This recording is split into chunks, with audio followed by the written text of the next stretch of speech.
विधानसभा की सभी 243 सीट पर चुनाव लड़ेगी जनसुराज, उदय नारायण सिंह। हम कोई तीसरा फ्रंट नहीं है और न ही किसी पार्टी से गठबंधन करेंगे, उदय नारायण सिंह। आगामी बिहार विधानसभा की सभी 243 सीटों पर जनसुराज ने चुनाव लड़ने का फैसला किया है। जनसुराज किसी भी राजनीतिक दल को गिराने एवं पटकने नहीं आए हैं। हम जनसुराज की मुहिम से बिहार को बदलने के लिए आए हैं। इसमें आपका साथ भी आवश्यक है। इस चुनाव के माध्यम से बिहार में अवश्य सकारात्मक बदलाव होगा। उक्त बातें जनसुराज प्रदेश अध्यक्ष उदय नारायण सिंह ने रविवार को परिसदन में आयोजित प्रेस वार्ता के दौरान मीडिया कर्मियों को इसकी जानकारी दी। उन्होंने कहा कि मैं 2 दिनों से कोसी क्षेत्र में भ्रमण कर रहा हूं। यहां के लोगों से मेरा व्यक्तिगत संबंध एवं लगाव है। मैं इस दौरे से काफी संतुष्ट हूं। यहां की जिला अध्यक्ष एवं जनसुराज की टीम के द्वारा बृहद बैठक का आयोजन किया गया। वहीं इस बैठक के माध्यम से कोसी क्षेत्र के साधारण लोगों से मिलने एवं बात साझा करने का अवसर मिला। मैं बहुत प्रसन्न एवं आश्वस्त हूं कि कोसी क्षेत्र के पिछड़े, वंचित एवं कमजोर लोगों में भी बिहार की बदहाली की काफी समझ है। इसके साथ ही वे लोग भी जनसुराज के संबंध में काफी कुछ जानते हैं। साथ ही प्रशांत किशोर के बाद से लोग प्रभावित हैं, जिसके कारण हम आश्वस्त हैं कि बिहार में सकारात्मक बदलाव होगा। आगे हमें अधिक से अधिक लोगों से संपर्क करना है, जनता की समस्या और मुद्दे पर आगे बढ़ाना है। श्री सिंह ने कहा कि आजकल चुनाव में सभी दल एवं नेताओं की पसंद के उम्मीदवार उतारे जाते हैं, वहीं जनता की पसंद के उम्मीदवार को टिकट नहीं दिया जाता है। उन्होंने कहा कि कोई भी पार्टी ऐसे उम्मीदवार को उतारे जो स्थानीय स्तर पर लोगों का विकास कर सके। उन्होंने कहा कि नेताओं द्वारा संविधान की काफी दुहाई दी जाती है, लेकिन किसी भी राजनेता को संविधान की प्रस्तावना तक याद नहीं है। वही बजट पर चर्चा, संवाद, बहस, टिप्पणी भी नहीं होती है। उन्होंने कहा कि अच्छे विधायक या सांसद नहीं होने पर विकास कार्य बाधित होता है। उन्होंने कहा कि राज्य की आवश्यकता एवं क्षेत्र की पसंद का प्रत्याशी होना चाहिए। एक प्रश्न के उत्तर में उन्होंने कहा कि हम किसी भी राजनीतिक दल को गिराने, पछाड़ने या पटकने नहीं आए हैं। हमारी किसी भी राजनीतिक दल से कोई लड़ाई नहीं है। हम कोई तीसरा फ्रंट नहीं है। हम अपनी बात संवाद के माध्यम से जनता के बीच दे रहे हैं। हम किसी भी पार्टी से गठबंधन नहीं करेंगे, बल्कि हमारा दरवाजा खुला हुआ है।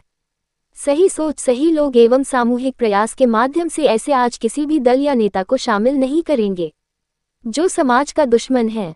उन्होंने कहा कि यदि विचारों का मिलन है तो पार्टी में विलय कर लीजिए। हम लोग किसी से कोई गठबंधन नहीं करेंगे, क्योंकि गठबंधन ठगबंधन है। वहीं उन्होंने कहा कि चुनाव में सभी पार्टी जनता की समस्याओं एवं मुद्दों पर कोई बात नहीं करके मूल समस्याओं एवं मूल मुद्दों से ध्यान भटकाने के लिए अनाप शनाप बातें करते हैं। उन्होंने कहा कि अंबेडकर के अपमान का मुद्दा केवल राजनीतिक लाभ लेने के लिए किया जा रहा है। उन्होंने कहा कि बाबा साहब अंबेडकर की गरिमा को कोई ठेस नहीं पहुंचा सकता है। एनडीए और इंडी गठबंधन सभी एक हैं। दोनों 5-5 साल लूटने में एक दूसरे को दोस्त नजर आ रहे हैं। उन्होंने कहा कि बिहार की जनता को इन सब बातों से क्या मतलब है कि कौन पार्टी कहां से कितनी सीट पर चुनाव लड़ रही है। इन सब फालतू के मुद्दे को छोड़कर जनसुराज बिहार में परिवर्तन लाने के लिए प्रतिबद्ध है। इस मौके पर बिहार चुनाव प्रभारी किशोर कुमार मुन्ना, जिला अध्यक्ष नवल किशोर सिंह, कुमार अमृतराज, राजकिशोर झा, श्रवण कुमार, डॉक्टर नवनीत सहित अन्य मौजूद थे। और ये मैं जनसुराज के राष्ट्रीय अध्यक्ष के नाते कह रहा हूं कि हम गठबंधन को ठगबंधन मानते हैं। और उदाहरण के साथ ही मैं बता सकता हूं कि हमारे आदरणीय आरसीपी सिंह जी, जिनके अनुभव के बारे में जितना कहा जाए वो कम है, उन्होंने इसी बिहार के इसी तरह के परिवर्तन के लिए एक पार्टी बना ली और अच्छी खासी पार्टी बना ली, उसकी संगठन बना लिया।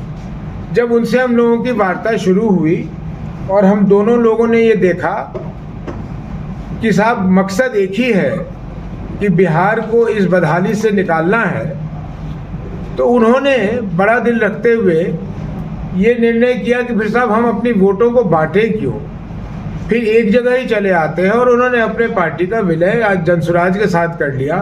तो इसलिए आज कहना बड़ा मुश्किल है कि जनसुराज प्रशांत जी का, उदय जी का है या आरसीपी जी का है या उनके लोगों का, ये सबका है। इसलिए अगर गठबंधन मतलब अगर विचारों का मिलन हो गया तो पार्टी की विलय कर लीजिए ना। ये सीटों की क्या लड़ाइयाँ लड़ रहे हैं रोज। अभी 5 महीने बचे हैं बिहार में विधानसभा चुनाव के। अभी हमारी जनता के सामने हर दल को अपने अपने विचारों को सामने लाना चाहिए था। बिहार की जो मुख्य समस्याएं हैं उनके बारे में अपनी प्रोग्राम को बताना चाहिए था। तो अभी आप लोग सारे लोग व्यस्त हो जाएंगे ये कवर करने में कि चिराग जी कितने सीट लड़ेंगे, जेडीयू को कितनी सीट मिल गई, बीजेपी कितनी सीटें लेके भाग गया है, उधर कांग्रेस पार्टी नाराज हो रही है या खुश हो रहा है।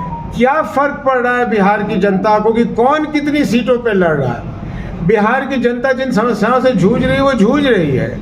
कौन कितनी सीटें लड़ लेता है, उदय सिंह लड़ लेते हैं कि नहीं, मुन्ना जी लड़ लेते हैं कि नहीं, बिहार की जनता को इन उल जुलूल चीज़ों से क्या लेना देना है। लेकिन आप देखिएगा कि चुनाव के समय आते आते यही लड़ाई लोगों के दिमाग में घुसाई जाएगी, बिठाई जाएगी, यही चर्चा का विषय बनेगा चौक चौराहे पे। ये क्या चाहते हैं? ये नहीं चाहते कि चाय की दुकान पे पलायन की बात हो, ये नहीं चाहते कि जहाँ कोई फल खाने के लिए रुका हो वहाँ शिक्षा की बात करें, वहाँ वो रोजगार की बात करें। ये चाहते ही हैं कि यहाँ बात हो कि अभी तो मार लेल के बाजी जदयू 3 सीट बेसी ले लेकर। क्या फर्क पड़ रहा है, ये क्या नैरेटिव है। और अब जब इससे काम नहीं बनेगा तो अभी चुनाव और आने दीजिए। अभी तो हमारे इस विशाल देश में तरह तरह के धर्म और जाति के लोग रहते हैं, उनका भी लाभ उठाया जाएगा राजनीतिक दलों के माध्यम से कि उनके बीच में कैसे दरार पैदा की जाए और चुनाव की जो नैरेटिव है उसको बदला जाए।